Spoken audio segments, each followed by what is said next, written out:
Praise the Lord. സ്നേഹമുള്ളവരെ, വിശുദ്ധ ലൂക്കായുടെ സുവിശേഷം 15-ാം അധ്യായം 7-ാം തിരുവചനത്തിൽ പറയുന്നു, അനുതാപം ആവശ്യമില്ലാത്ത 99 നീതിമാന്മാരെക്കാൾ അനുതപിക്കുന്ന ഒരു പാപിയെക്കുറിച്ച് സ്വർഗത്തിൽ കൂടുതൽ സന്തോഷം ഉണ്ടാകുമെന്ന്.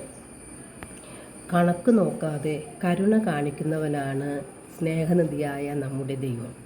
നാം എത്ര വലിയ പാപം ചെയ്താലും അനുതപിച്ച് ദൈവത്തിങ്കിലേക്ക് തിരിഞ്ഞാൽ നമ്മുടെ പാപങ്ങളുടെ കണക്ക് ദൈവം ചോദിക്കുകയില്ല.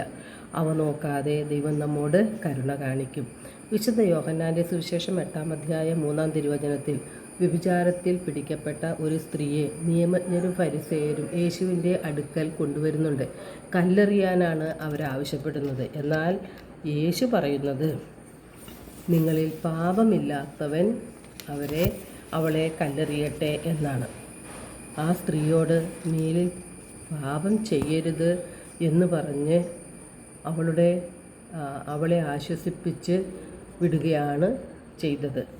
അപ്പോൾ ദൈവത്തിൻ്റെ കരുണയെ നാം നിസ്സാരമാക്കി കളയരുത്.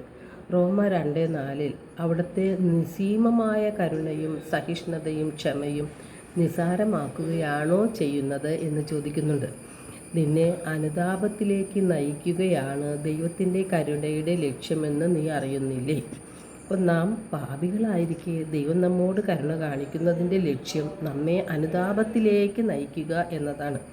നാം അനുതപിച്ച് പാപങ്ങൾ ഉപേക്ഷിച്ച് ദൈവത്തിങ്കിലേക്ക് തിരിയുമ്പോൾ ദൈവം സ്വർഗ കവാടങ്ങൾ തുറന്ന് നമ്മെ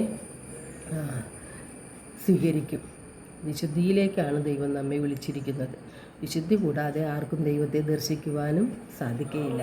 എല്ലാവർക്കും നല്ലൊരു ദിനം ആശംസിക്കുന്നു. ദൈവം നമ്മെ ഓരോരുത്തരെയും സമൃദ്ധമായി അനുഗ്രഹിക്കട്ടെ.